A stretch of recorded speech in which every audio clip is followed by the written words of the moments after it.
माता रामो मत पिता रामचंद्र, स्वामी रामो मत सखा रामचंद्र, सर्वस्व मे रामचंद्रो दयालुर, नान्यम जाने नैव जाने न जाने। रामं रामानुजं सीतां भरतं भरतानुजं सुग्रीवं वायुसूनं च प्रणमामि पुनः पुनः।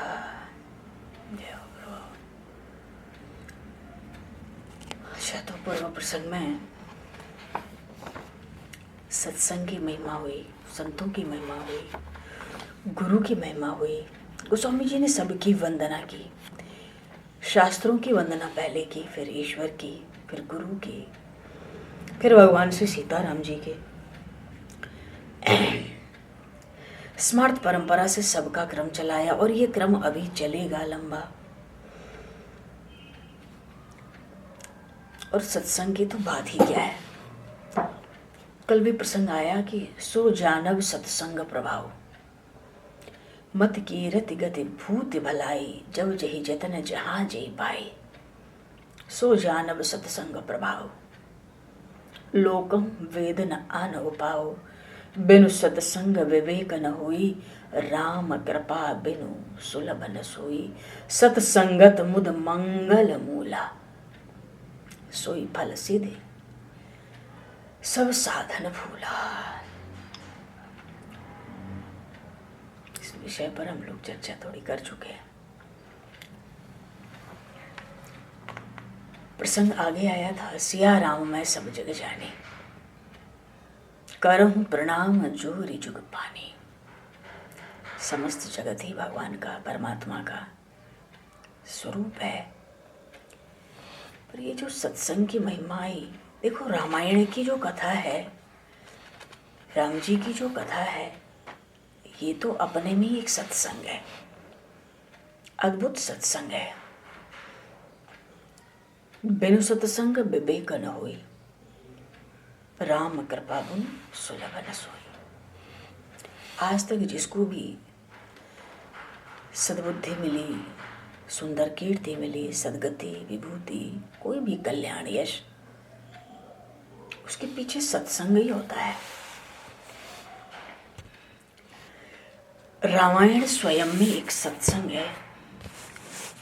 जैसे श्री राम जैसा पुत्र नहीं हुआ, दशरथ जैसे पिता नहीं हुए, कौशल्या जैसी माता नहीं हुई, लक्ष्मण भरत जैसे भाई भी नहीं हुए, और राम जी जैसा कोई पति भी नहीं हुआ, श्री जानकी जी जैसी पत्नी भी कोई नहीं हुई, वशिष्ठ जी जैसे गुरु भी नहीं हुए, रावण जैसा शत्रु भी तो नहीं हुआ, और हनुमान जी महाराज जैसा सेवक भी नहीं हुआ। रामायण तो स्वयं में एक सत्संग है।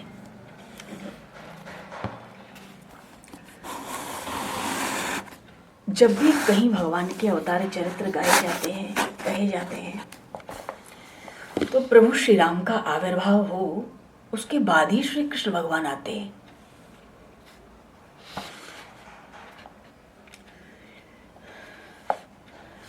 तो राम जी का दर्शन करने की इच्छा जिसको हो, रामायण का सत्संग करना है। रामायण के सत्संग से वस्तुतः जीवन तो सभी का सुधरता है। रामायण के सत्संग से जीवन हमारा दिव्य बनता है। क्यों? रामायण सुनने से मनुष्य को अपनी भूल दिखाई देती है।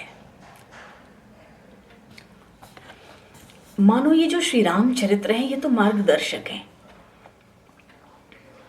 रामायण एक ऐसा सद्ग्रंथ है जिससे प्रत्येक मनुष्य को ज्ञान मिलता है।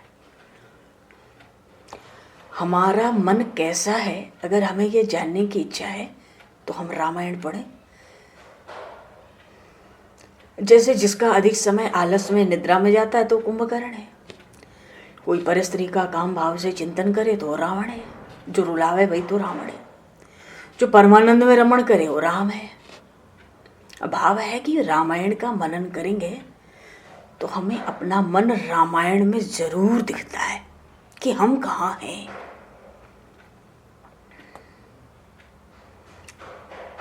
भूल सब में होती है, दोष सब में है। जगत में निर्दोष तो श्री राम है, श्री कृष्ण है। इनके अतिरिक्त और कोई निर्दोष नहीं है। न कश्चिन नापराध्यति। भैया पाप ना करे तो वो मनुष्य कहाँ है, फिर तो वो देवता है। और पाप किया पश्चाताप न हो तो मनुष्य नहीं हो, तो दानव है। जिसको अपने किए पापों का पश्चाताप होता है वो ही मानव है। पाप होना कोई बहुत बड़ा अपराध नहीं है, परंतु पाप को स्वीकार न करना, पाप का प्रायश्चित न करना, ये बहुत बड़ा अपराध है। मनु जिसका पाप प्रकट हो जाता है उसके पाप का विनाश होता है। शास्त्र और संत कहते हैं मनुष्य को जो स्वयं का पुण्य है ना उसको गुप्त रखना चाहिए, और जो स्वयं का पाप है उसको जाहिर करना चाहिए। और साधारणतया क्या होता है, मनुष्य पापों को तो छुपाता है और पुण्यों को बहुत प्रकट करता है। अगर समाज में हम पाप को जाहिर करने की आदत डाल लें तो पाप करने की भी आदत छूट जाती है। लेकिन समाज में अगर हम पुण्य को प्रकट करेंगे अपने, तो पुण्य का नाश होता है। हृदय का सिंहासन तो परमात्मा के लिए है, पाप के लिए तो वह स्थान नहीं होता है। तो पाप से बहुत सावधान रहना है। हमें खबर नहीं पड़ती किस रीति से पाप आता है, आंखों से, जीभ से, मन से। अगर अनजाने में पाप हो जाए तो शास्त्र कहता है बाहर करके उसको जला दो, उसको 2-4-10 लोगों से कह के खत्म करो। और कुछ बड़े पाप हो जाए तो एकांत में ठाकुर जी के पास पाप को स्वीकार करना चाहिए। अगर मनुष्य अपने पाप को एकांत में भगवान के पास नहीं स्वीकार करता है तो भगवान उस पाप को महापाप गिनते हैं। जो छिपाया हुआ पाप होता है उसका दंड बड़ा भयानक होता है। मन में, वैष्णवों में तो ये रीति है कि मन में कोई बुरी बात आ जाए, मन में कोई बुरा विचार भी आ जाए तो भक्त को चाहिए कि किसी दूसरे भक्त को बता दे। एक को ही बता दे, 2 को बता दे।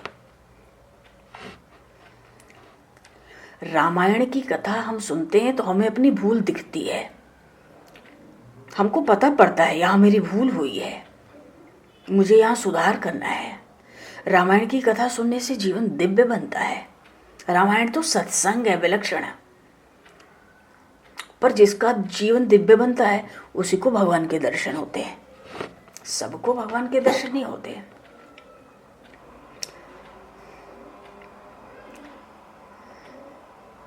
तो जिसके मन में पाप है, घर में पाप है, वहां परमात्मा नहीं आते। पाप छूट जाए तो हृदय शुद्ध होता है, हृदय शुद्ध होता है तो परमात्मा पधारते हैं। अच्छा, इस पाप के पंजे से छूटना बड़ा कठिन है।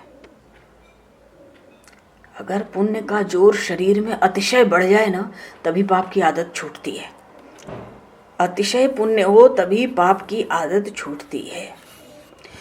शरीर की अपेक्षा ना मनुष्य जीभ से ज्यादा पाप करता है। जीभ की देखें तो जीभ के आगे आंख से ज्यादा पाप कर लेता है, आंख की अपेक्षा मन से अधिक पाप करता है। तो जब तक इंद्रियों में पाप करने की वृत्ति है, भक्ति का रस नहीं मिलता। भक्ति का रस लेना है तो हमको निष्पाप होना पड़ेगा। अच्छा, जिसको अपने दोषों का ज्ञान हो जाता है, ये सब रामायण से पता चलता है। कोई भी अपने जीवन की किसी भी भूल, अपने दोष पाप को देख सकता है रामायण देख करके, सुन करके। तो जब अपने दोषों का ज्ञान हो जाता है, स्वयं ही भूल छोड़ने की इच्छा होती है, फिर जीवन में सुधार होने लगता है। कहते हैं ना, रामायण का सत्संग करें तो जीवन सुधरता है, मन के पाप जलते हैं, मनुष्य नए पाप से बच जाता है। रामायण की कथा से हमें ज्ञान होता है, जो भूल हुई है उसमें भी सुधार होता है। ये कथा हमें पाप करने से भी बचाती है। बात यह है कि मन में अनेक जन्मों का मैल भरा है, इसलिए मन को शुद्ध करने के लिए पहले रामायण का ही सत्संग आवश्यक है, श्री कृष्ण चरित्र का नहीं। वो तो लीलाएं बड़ी दिव्य अलौकिक गूढ़ हैं, अनुकरणीय लीलाएं नहीं है। जैसा श्री कृष्ण बोलते हैं कोई बोल नहीं सकता, जैसा श्री कृष्ण चलते हैं कोई चल नहीं सकता। क्या बोलते हैं श्री कृष्ण? तो रामायण भगवान श्री राम का नाम स्वरूप है, और कलयुग में नाम सेवा मुख्य है। कलजुग समजुग आन नहीं, जो नर कर विश्वास, गाय राम गुण गण बिमल, और भवतर बिनहि प्रयास। अगर भगवान के नाम में हमारा प्रेम हो जाए ना, अतिशय प्रेम, तो अनेक जन्मों की पाप की आदत छूटती है। कितनी विलक्षण बात है। ये जगत तो भगवान के अधीन है ना, और वो भगवान, वो परमात्मा नाम के अधीन है। देखो ना, नाम ही तो ब्रह्म है, नाम ही परमात्मा है। अरे परमात्मा का नाम तो परमात्मा से अधिक श्रेष्ठ है। भगवान का रूप आज नहीं प्रकट है, ठीक है, पर भगवान ने नाम प्रकट कर रखा है हमारे लिए। रामायण में प्रसंग आया, राम नाम लिख लिख के बंदर पत्थर फेंक रहे थे समंदर में। राम नाम लिखने से पत्थर तैरते, पानी में डूबते नहीं। राम नाम की ऐसी महिमा है। राम जी महाराज सोचे कहीं हमारे हाथ का पत्थर, कोने में एकांत में जाके सोचे परीक्षा कर लें सबके बीच में। फिर भगवान ने परीक्षा क्यों की? अपने हाथ से एक पत्थर फेंक के देखें, मेरे नाम से पत्थर तैर रहा है। अपने हाथ से पत्थर फेंकें तो फिर इन लोगों को राम राम हर पत्थर पे लिखना तो नहीं पड़ेगा ना, लिखने से बच जाएंगे। सब हमें पकड़ाते जाओ, हम फेंकते जाए। तो भगवान ने 3 पत्थर फेंके। अच्छा, हनुमान जी महाराज का नियम था, कोई भी काम करते तो राम जी के चरणों पर नजर रख कर ही करते। इससे हनुमान जी की कभी हार नहीं हुई। जहां जाते हैं हनुमान जी की जीत ही जीत होती है। राम जी का बल लेके हनुमान जी काम करते। उनको तो लगा कि प्रभु कहाँ है, तो प्रभु तो एकांत में क्या कर रहे हैं, पत्थर फेंक रहे हैं। 1 2 3, एक फेंका डूब गया, दूसरा फेंका डूब गया। भगवान थोड़े खेल हो गए, अरे क्या है, मतलब क्या है। तीसरा भी अंतिम फेंका, न चाहते हुए वो भी डूब गया। हनुमान जी पीछे खड़े थे, जहाँ राम जी हैं वहाँ हनुमान जी हैं। राम जी स्वामी को अकेले कैसे छोड़े? भगवान का मन थोड़ा क्षुब्ध था। देखो ये मायामय लीला ब्रह्म है। तो हनुमान जी ने कहा, महाराज हनुमान जी तो बड़े बुद्धिमान है ना, बुद्धिमताम वरिष्ठम। राम जी को तो निश्चय हो गया था मेरे नाम से पत्थर तैरता है, पर मेरे हाथ से नहीं तैरता। अब पहला पत्थर फेंके तभी से हनुमान जी थे। हनुमान जी महाराज तो राम जी का मुखारविंद निहारते रहते हैं। उनको लगा आज मालिक खिन्न हो गया। जब राजा होता है, दरबार में बैठा होता है, तो भाट लोग, बंदी लोग, सूत मागध राजा का गुणगान करके प्रसन्न करते हैं, उपहार मिलता है। अरे ये तो राजा दिराज है, हनुमान जी जैसे सेवक हैं, जाके हनुमान से पायक। रावण भी हिल जाता था। अरे जिसका एक एक चेला रावण का, राम जी का एक एक चेला जो हनुमान जी जैसा, रावण घबरा गया। जाके हनुमान से पायक। ऐसे लंका जले तो राम जी को तो आने की लंका में जरूरत ही नहीं है, पहले ही काम समाप्त हो जाए। आज हनुमान जी ने देखा मालिक का मुख जो है थोड़ा खिन्न बन दिख रहा है, हाथ का छोड़ा पत्थर तैरता नहीं। हनुमान जी हाथ जोड़कर बोले, महाराज आप नाराज न हो, आप उदास न हो, मैंने संतों के मुख से कथा में सुना है। हनुमान जी कह रहे राम जी से, कथा में सुना है क्या? श्री राम जी जिसको अपनाते हैं, जिसको हाथ में रखते हैं, वही तरता है।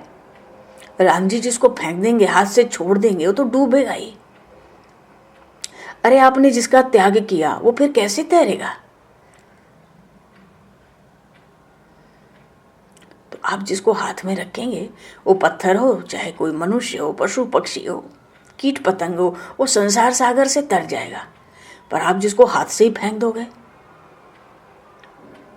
वो तो डूबता ही है।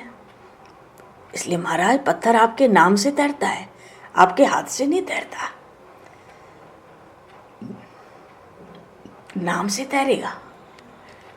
आप तो खुद फेंक देते, जिसको आप फेंक देंगे वो क्या तैरेगा, वो तो डूबेगा। हनुमान जी महाराज का तर्क बड़ा सुंदर हुआ। राम जी प्रसन्न हुए। जैसे भाट प्रसन्न करता है, राजा प्रसन्न होता है।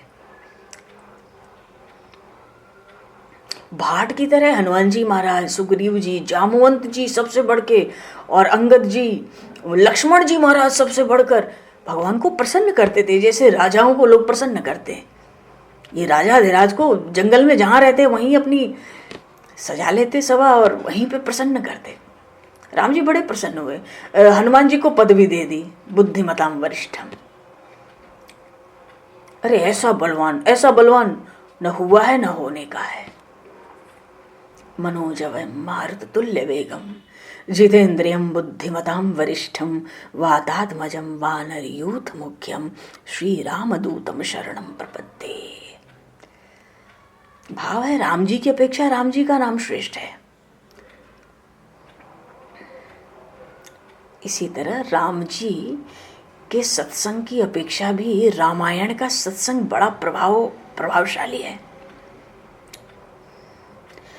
परमात्मा स्वयं विराज जाए, फिर भी जो काम परमात्मा स्वयं नहीं कर सकते वो काम परमात्मा का नाम करता आया है। राम जी स्वयं है। राम जी के हाथ से पत्थर नहीं जाता, राम नाम से पत्थर तैरता है। राम जी ने छोड़ा तो डूब गया। बहुत से हुए राम जी के दर्शन से नहीं सुधरे। रावण को राम जी ने के दर्शन हुए पर वो सुधरा। दर्शन करता है, सुधरा नहीं। हाथ में धनुष बाण लेके राम जी के साथ युद्ध करने को तैयार हुआ, युद्ध करता है। अरे उचित तो ये था कि राम जी के दर्शन करने के बाद रावण धनुष बाण फेंक देता, राम जी की शरण में आ जाता, राम जी के चरणों में माथा झुकाता। परंतु रावण ऐसा दुष्ट है कि राम जी के दर्शन से भी उसका जीवन नहीं सुधरा। द्वारिकानाथ श्री कृष्ण के दर्शन दुर्योधन ने किया, सुधरा नहीं। कृपा करके प्रभु उसके घर पधारे उसको समझाने, पर वो सुधरा नहीं, उल्टा उनके सामने जवाब देता था।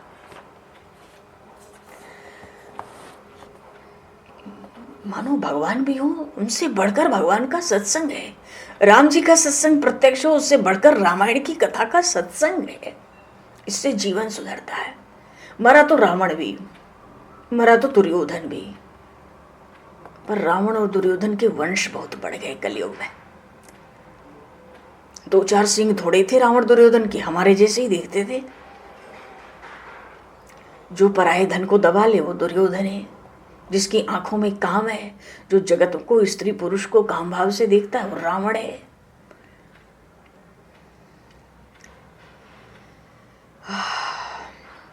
कहते ना, परद्रोही परदार रथ परधन पर अपवाद ते नर पामर पापमय देह धरे मनुजात। वो सब राक्षसी हैं जो परधन और पर स्त्री देखते हैं। रावण ब्राह्मण था ना, ऋषि के वंश में जन्म हुआ। गिनती तो राक्षसों में हुई। दुष्ट राक्षस था, आंखों में काम भाव रखता था। अरे आंखों में श्री राम को रखो, श्री कृष्ण को रखना है। आंख में परमात्मा को रखें तो, प्रेम रखें तो फिर क्या पूछना है। काम जिसको स्पर्श करता है ना, ध्यान दो, वो व्यक्ति कोई भी हो सृष्टि में, वो अपने स्वरूप से निश्चित गिर जाता है, उसका पतन होता है। शास्त्र में लिखा है कि काम सुख मान लो हम न भोगे, पर मन में भी काम आवे। मन में आए तो आंखों में आए, आंखों में आए तो जीव का पतन करे। काम का हृदय से भी स्पर्श हो जाए तो उसी क्षण शक्ति का नाश होता है। आंख तो दीपक की तरह, भक्ति में आंख ही तो मुख्य है। आंख सुधर जाए तो उसके बाद ही भक्ति का सही आरंभ होता है।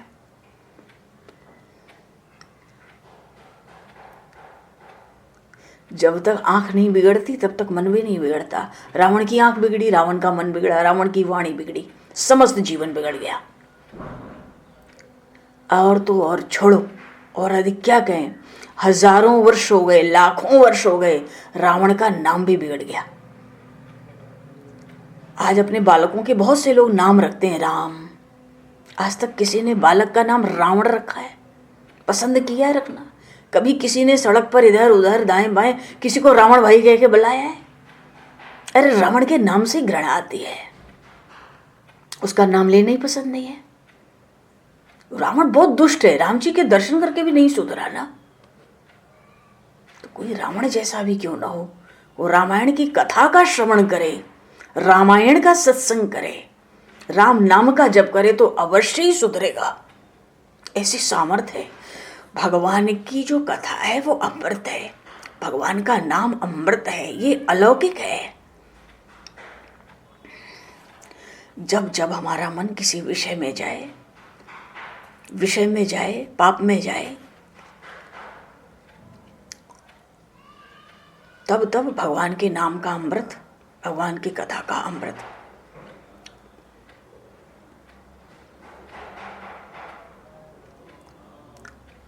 राम कथा अमृत है, राम नाम अमृत है, प्रभु का नाम अमृत से भी मधुर है। कथा का अमृत पाप को जलाता है, जीवन को सुधारता है।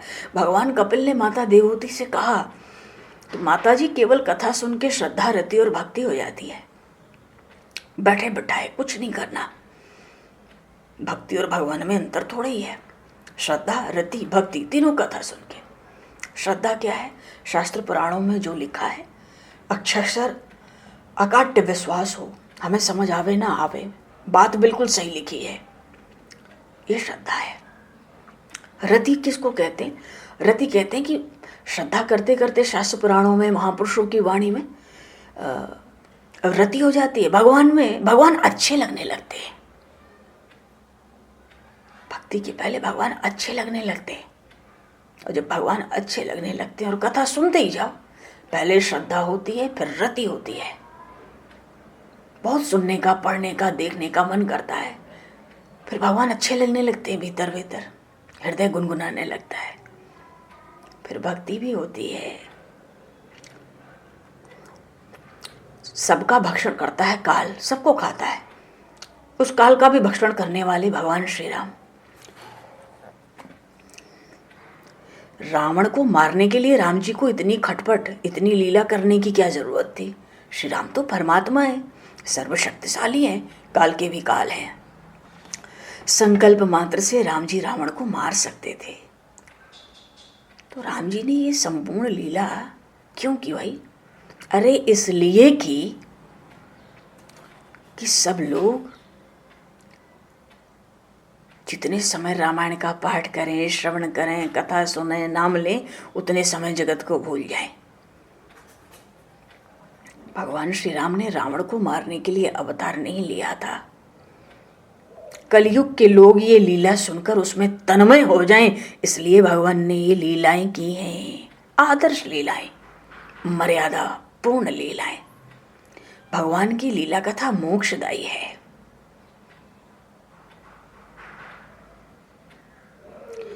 अवतार भगवान जब लेते हैं तो बहुत से जीवों का उद्धार करते हैं, ठीक बात है। पर जब अवतार नहीं होता है, जैसे अभी भगवान का अवतार नहीं है, इस समय भगवान प्रत्यक्ष नहीं विराज रहे, इस समय में भगवान श्री राम की कथा, श्री कृष्ण की कथा अनेकों जीवों को भगवान का मार्ग बताती है, अनेकों जीवों का कल्याण करती है। भगवान जब प्रत्यक्ष विराजते हैं तो थोड़े ही जीवों का उद्धार प्रेम होता है, पर पीछे इन लीलाओं को गाते कहते सुने अनेकों ने, इसलिए भगवान के अवतार होते हैं। परित्राणाम साधूनाम विनाशाय च दुष्कृताम।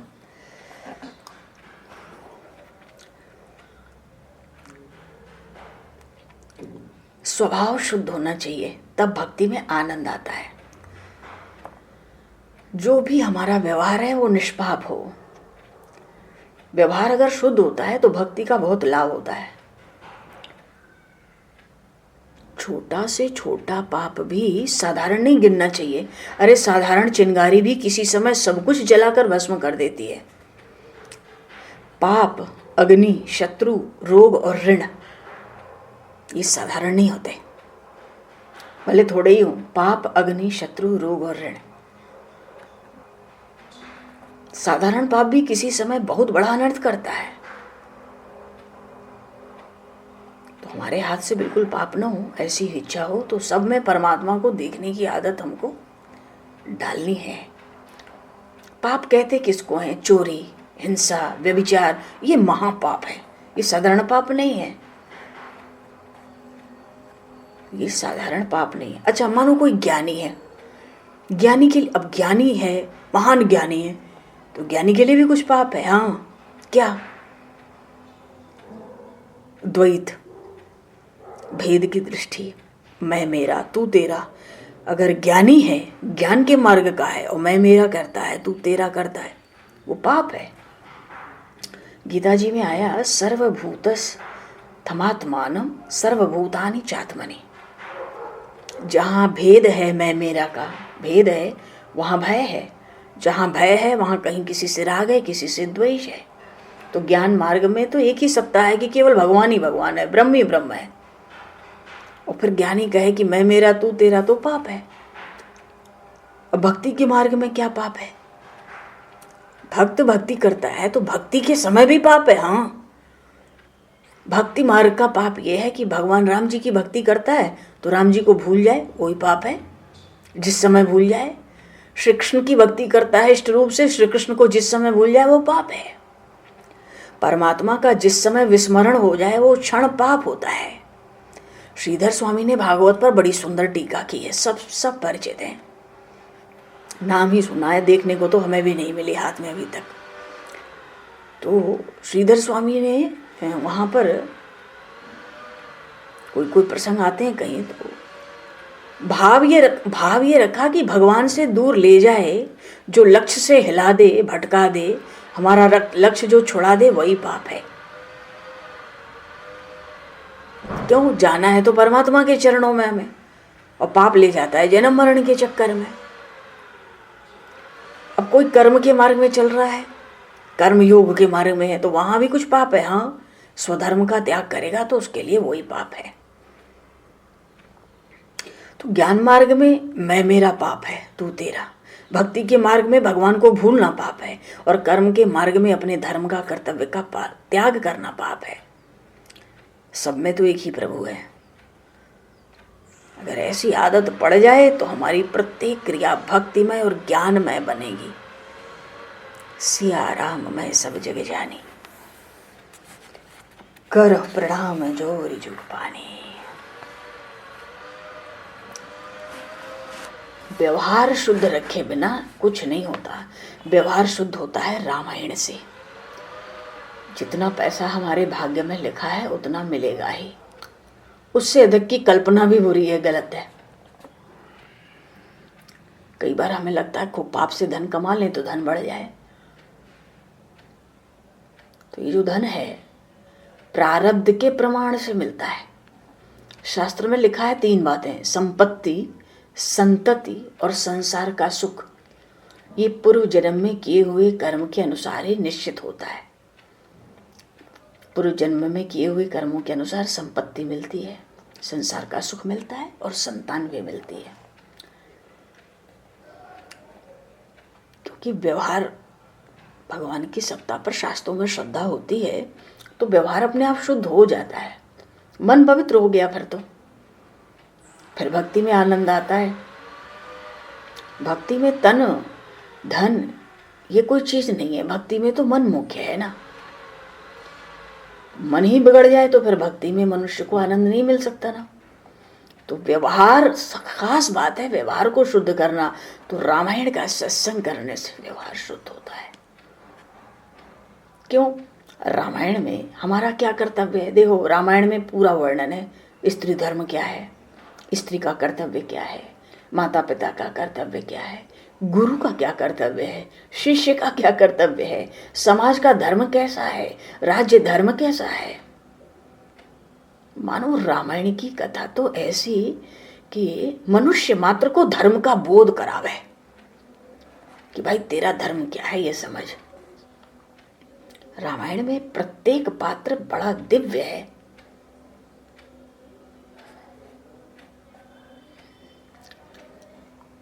और रामायण में सब कुछ आता है। जीव चाहे जैसा हो, राम कथा सुने तो उसको मार्गदर्शन निश्चित मिलना है। राम कथा की महिमा का कौन वर्णन कर सकता है? अरे राम कथा का एक एक अक्षर ज्ञानमय है, बोधमय है। देश के लिए कई लोग प्राण मिलते हैं, बात करते हैं देश के लिए ये कर रहे हैं, ये कर रहे, बहुत देश के लिए कोई प्राण त्याग करे ये ठीक है, परंतु देश के लिए दिव्य जीवन बिताना, दिव्य जीवन व्यतीत करना ये अधिक श्रेष्ठ है। जब हम जीवन जिएंगे तो एक आदर्श बनेगा, उससे लाखों करोड़ों को प्रेरणा मिलती है। भगवान राम को 9 लाख वर्ष हो गए, कितना आनंद आता है, लगता ही नहीं है। तो दिव्य जीवन बनाना हो तो रामायण का सत्संग करना है, प्रभु का दर्शन, प्रभु की सेवा करनी है। तो जगत में राम जी जैसा पुत्र नहीं हुआ, भगवान ने अवतार लेकर बताया, तो पिता दशरथ जैसे पिता भी तो नहीं हुए। अरे जब राम जी वन में गए तब दशरथ महाराज अंतिम श्वास तक राम जी का स्मरण करते रहे। बार बार महाराज कौशल्या माता से पूछते हैं, मेरा राम कहाँ है, मुझे राम को देखना है। जिस समय राम यहाँ था मैं उसको ठीक से अच्छी तरह से अभी तक देखा नहीं, तो मेरे राम के पास मुझे ले जाओ। राम के बिना मैं जीवित नहीं रह सकता, और राम जी के दर्शन के बिना महाराज जीवित रहे भी नहीं। राम जी वन में गए, उसी के साथ महाराज दशरथ ने प्राण छोड़ दिए। रामायण का एक एक पात्र दिव्य है, अद्वितीय है। राम जी जैसा पुत्र नहीं, दशरथ जैसे पिता नहीं, कौशल्या जैसी माता नहीं, भरत लक्ष्मण शत्रुघ्न जैसे भाई नहीं, वशिष्ठ जैसे गुरु नहीं, रावण जैसा शत्रु नहीं, हनुमान जी जैसे कोई सेवक नहीं।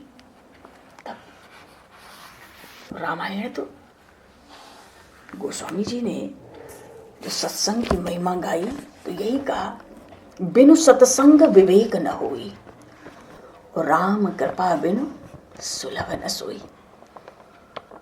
विवेक, विवेक किसको कहते हैं? क्या जीवन में करना है, क्या नहीं करना है, क्या करना चाहिए, क्या नहीं करना चाहिए, हमारा कर्तव्य विवेक निर्धारित करता है। हम कभी मन से न पूछें कि हमें क्या करना चाहिए, मन धोखा देगा। हम शास्त्रों का आश्रय लें कि हमें क्या करना चाहिए। जब भी कोई धर्म का संकट आवे, कोई ऐसी बात आ जाए,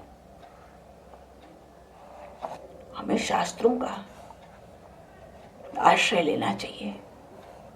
ये सबसे बढ़िया बात लगती है।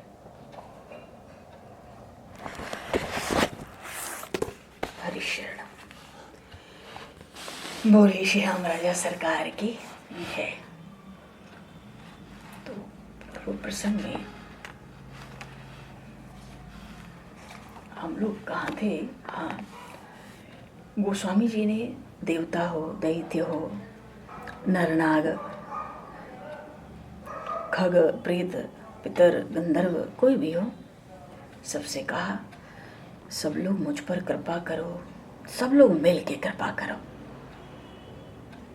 आप लोग 14 भुवन 3 लोक में जो कोई जहाँ भी है, जड़ चेतन जग जीव जत सकल राममय जान, सब परमात्मा का स्वरूप है।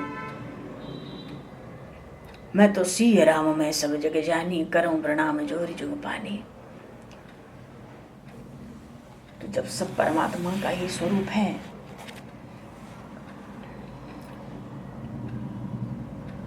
उस भाव से गोस्वामी जी प्रणाम करके कृपा चाहते हैं कि वो राम कथा करनी है। ये जो ईश्वर हमारे भीतर है, प्रत्येक जीव को 24 घंटा निहारता है। एक क्षण ऐसा नहीं मिलेगा 24 घंटे में जिस समय परमात्मा हमें ना देखते हों, पर वो परमात्मा हमें देखें इसमें कोई लाभ नहीं है। हम परमात्मा को देखें, उनका दर्शन करें तो हमारे जीवन सफल हो।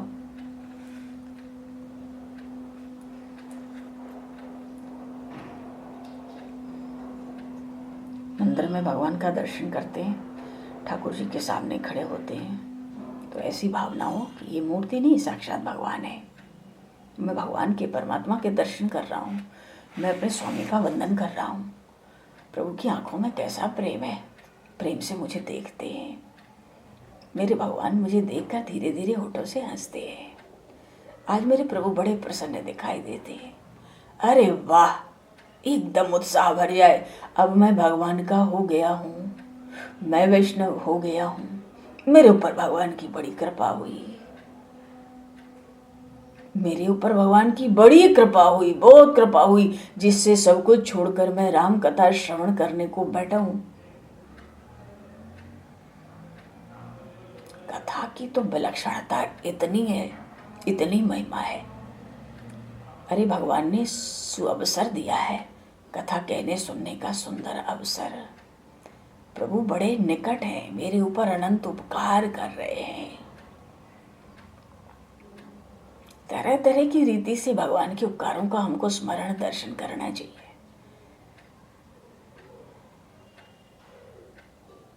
दर्शन में भगवान के प्रति भाव आवे, आंखें सजल हो तो आनंद आता है दर्शन का। खुद को पता पड़ती है, दर्शन हुआ, अच्छा लगा।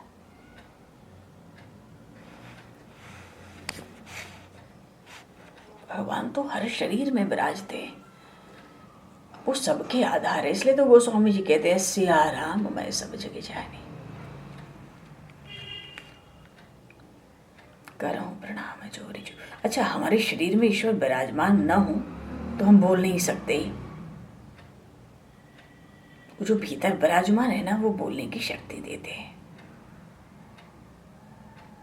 हम शांति से कथा सुनते हैं, हमको सुनने की शक्ति कौन देता है? एक बात और कहें, कथा हम लोग बहुत सुनते हैं, अपनी अपनी रुचि से, अपने अपने समय को देखकर। जब अवसर होता है कथा सुनते हैं। पर एक बात यहाँ बहुत ध्यान देने की है, हम जब भगवान की कथा सुनते हैं मानो भगवान के साथ एक हो जाते हैं ना। तो हम जब भी कथा सुने, एक निश्चित समय पर कथा सुने तो बहुत लाभ है। ये बड़े रहस्य की बात है। जैसे 4 बजे के बाद ब्रह्म मुहूर्त लगता है, सब संत महापुरुष भक्त वैष्णव एकाग्र चित्त से बैठ जाते हैं। उस समय तो भगवान भी तैयार रहते हैं सब काम धाम निपटा के। हाँ भाई, 4 बजने वाला है, सब बैठेंगे धीरे धीरे। जैसे कोई शिक्षक अपनी कक्षा में पढ़ाने जाए, पहले से शिक्षक को पता होता है, बच्चों को पता होता है, बच्चे भी तैयार, शिक्षक भी तैयार। अब बच्चों को ये ना पता चले शिक्षक कब आ जाए कब ना आवे, शिक्षक जाए कभी बच्चे मिले और कभी ना मिले, कितने दिन पढ़ाई चलेगी? ऐसे कितने दिन चलेगी? तो जो करते हैं थोड़ा ही करें, 5 मिनट 2 मिनट भी, पर एक निश्चित समय समय पर करें तो भगवान भी तैयार रहते हैं। भैया अब आएगा, अब ये बात, अब वो बात, अब ये काम, अब वो ये, बस आएगा। भगवान को भजन भी सुनाना तो एक समय निश्चित रखें कि हम इस समय में भगवान को भजन सुनाएंगे। प्रभु भी तैयार है, इंतजार करते हैं। कभी हम बहुत व्यस्त होंगे पर गवा देंगे, अरे उनको भी तो सुनना है, तुम व्यस्त हो, भजन नहीं गाते, कथा नहीं सुनते, कथा नहीं करेंगे। 4 दिन कथा करोगे, 5वें दिन व्यस्त होगे, कथा नहीं करोगे। जी तो रहे हो, क्यों नहीं कथा करोगे? 4 दिन सुनाते हो, फिर मुझे कैसे पता आज तुम सुनाओगे नहीं सुनाओगे? तो जैसे सेवा पूजा आरती करते हैं ना, एक समय निश्चित हो, धीरे धीरे होगा। जो समय धीरे धीरे जीवन में बंध जाए कि इस समय हम बैठेंगे। कभी पूजा पे 5 बजे बैठ गए, कभी नींद खुल गई तो 4 बजे ही बैठ गए, कभी नहीं खुली, ठंड लग रही है तो 7:30 बजे तक रजाई में कंबल में घुसे। जैसे जैसे कथा सुनते सुनते बढ़ते हैं ना सत्संग में, ये सब आदत धीरे धीरे सुधार होता है, निश्चित होता है। अगर हमें भगवान को पाने की इच्छा है, भक्ति का मन है, भगवान में भाव है, संबंध है, तो निश्चित सुधार होता है। तो जब अपना समय आवे ना, निश्चित समय, तो भले जैसे आज 1 घंटे कथा सुननी नहीं सुन पाए, थोड़ा ही सुनिए, पर प्रभु आए प्रभु, कथा करनी है तो करनी है।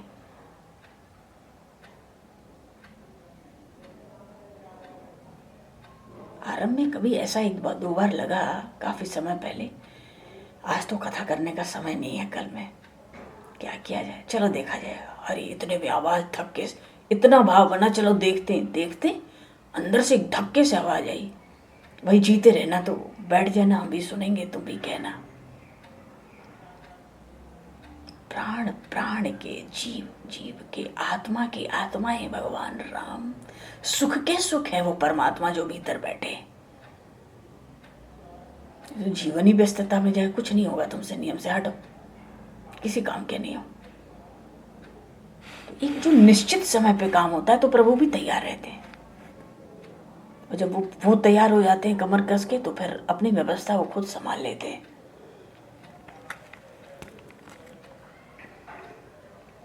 वो ईश्वर सबका आधार है, सर्वशक्तिमान है, सर्वव्यापक है। ऐसा भाव बुद्धि में आता है ना, दृढ़ होता है तो प्रेम बढ़ता है। भगवान न हो तो हम बोल नहीं सकते, कानों से कथा सुन नहीं सकते, भगवान सुनने की शक्ति देते हैं। बैठे होते हैं कथा में बहुत लोग, कभी कभी कुछ लोग ऐसे भी होते हैं कहते कुछ सुन ही नहीं पाए, हम समझे नहीं। अरे इंद्रियों को शक्ति देने वाला ईश्वर है। जो मंदिर में विराजता है ना, वही सबके भीतर विराजता है, वही हमारे मन बुद्धि इंद्रियों को प्रकाशित कर रहा है। प्रभु तो चैतन्य स्वरूप है। ये तो तत्व ज्ञान है, सिया राम मैं सब जग जानी।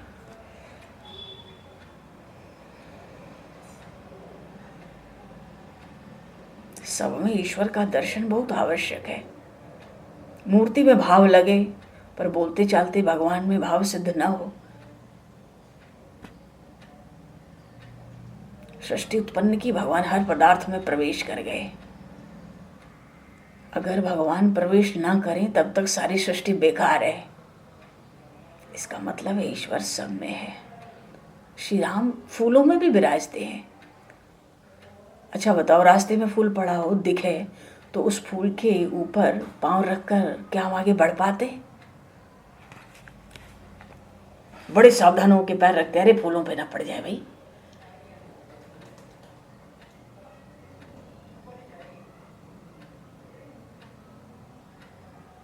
क्यों? अरे जिस देव की पूजा करते हैं, सेवा करते हैं, वही परमात्मा तो सुगंध बन के इन फूलों में विराजमान है। पैर में जूते पड़े हों, कांटे नीचे आए तो हम रौंद दें, आसानी से रौंद दे चले जाए, पर फूल के ऊपर तो पैर रखना भी बड़ा कठिन है। भक्त तो फूल में भी भगवान का दर्शन करते हैं। सनातन धर्म कहता है कि जड़ वस्तुओं में भी ईश्वर है।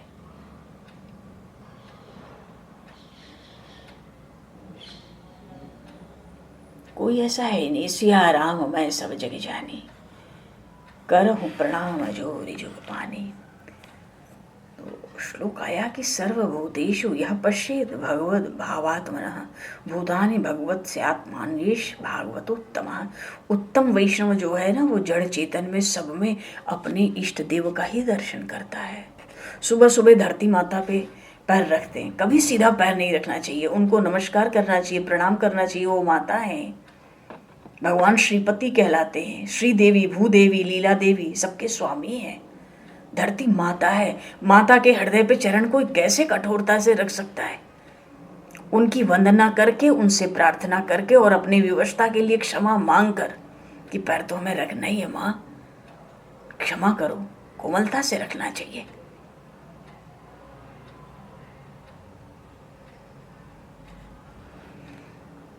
पानी में भी परमात्मा है, पानी में जो मिठास है वो ठाकुर जी का स्वरूप है।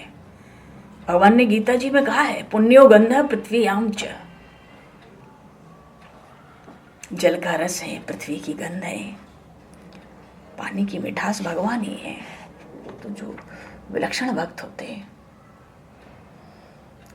भाव ये है कि आंख में रखकर भगवान को तब जगत को देखा जाए, तो फिर जगत तो भगवान का स्वरूप दिखता है। गोस्वामी जी आंख में भगवान सीताराम को रख के दुनिया देखते हैं तो उनको जगत राम रूप दिखता है। तुलसीदास जी महाराज को जगत में श्री सीताराम जी के सिवाय और कुछ दिखता ही नहीं था। उनको ना कोई स्त्री दिखती, ना कोई पुरुष दिखता। स्त्री मात्र में माता सीता का दर्शन होता उनको। नित्य सेवा करते भगवान श्री सीताराम जी की, और सब में भगवान श्री सीताराम जी की भावना रखते। इसलिए कहते हैं सिया राम मैं सब जग जानी, करहूं प्रणाम जोरि जुग पानी।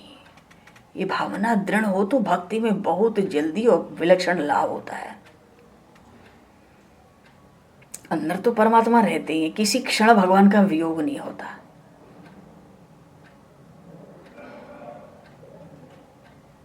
किसी क्षण नहीं होता। प्रत्येक में भगवान का दर्शन करते करते जो ज्ञानी महापुरुष होते हैं ना, तन्मय हो जाते हैं। उनको अपने भीतर ही परमात्मा दिखने लगते हैं। तत्वमसी जो बैकुंठ में विराजते हैं, जो क्षीर सागर में विराजते हैं, वो सब में विराजते हैं। इस जगत का जो मालिक है, जो उन महालक्ष्मी के पति हैं, जो सर्वेश्वर हैं, वो हमारे हृदय में है।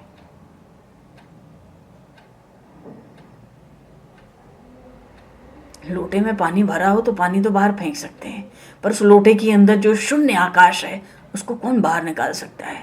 आकाश तो सर्वत्र व्याप्त है। परमात्मा तत्व भी अंदर बाहर सर्वत्र व्याप्त है। और ज्ञानी जो होते हैं वो सतत अनुभव करते हैं आत्मस्वरूप में परमात्मा का दर्शन। इसी को तो अपरोक्ष दर्शन कहते हैं। और गोपियां श्री कृष्ण के अपरोक्ष दर्शन में तन्मय हो जाती हैं। श्री कृष्ण के वियोग से व्याकुल होकर सखी कहने लगी दूसरी सखी से, अरे सखी देखो, जो भीतर परमात्मा है उसका वियोग होता ही नहीं है। पर वियोग का, विरह का आभास भी हुआ तो एक व्याकुल होके कहती है दूसरी से, अरे सखी तो कृष्ण को ढूंढने कहाँ दौड़ती है? मैं ही श्री कृष्ण हूं। क्या हुआ? गोपियों को श्री कृष्ण का सतत संयोग है, इसलिए वो गोपियां आनंद स्वरूपा हो गई।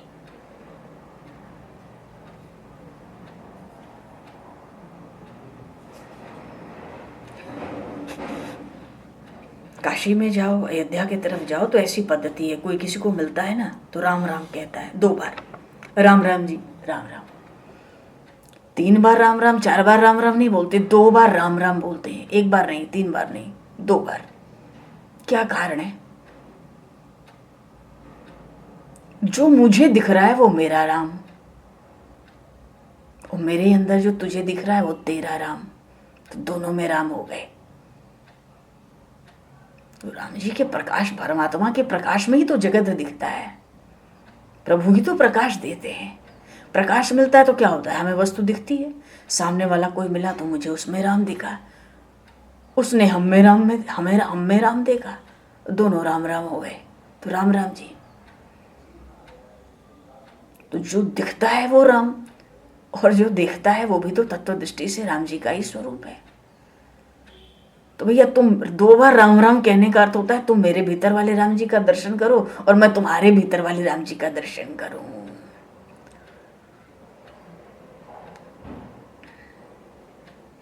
हम बहुतों में भगवान का दर्शन करेंगे तो बहुत लोग हम में भगवान का दर्शन करेंगे। अरे दर्शन से तो भगवान की याद आती है। वैष्णव को परमात्मा का स्मरण होता है। तो हमारे भीतर जो राम विराजमान है वे ही सबके शरीरों में है। इतनी भावना आते ही प्रत्येक क्रिया सुधर जाती है, व्यवहार शुद्ध हो जाता है, मन पवित्र हो जाता है, भक्ति में आनंद आता है।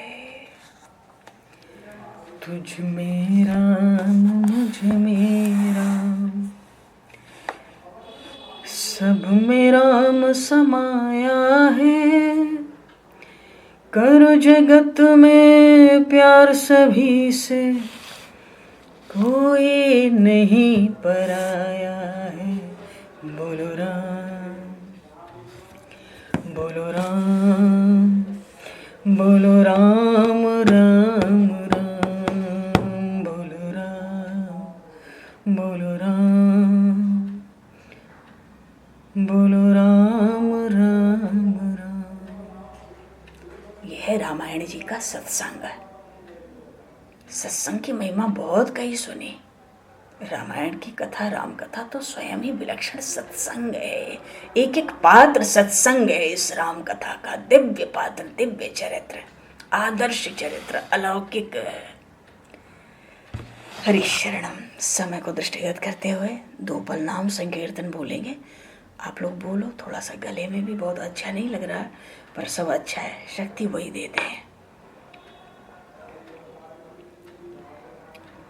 सीताराम जय सीताराम।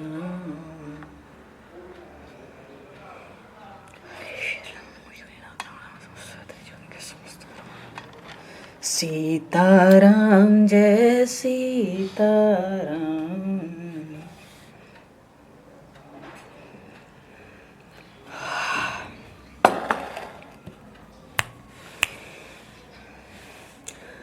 सीताराम जय सीताराम।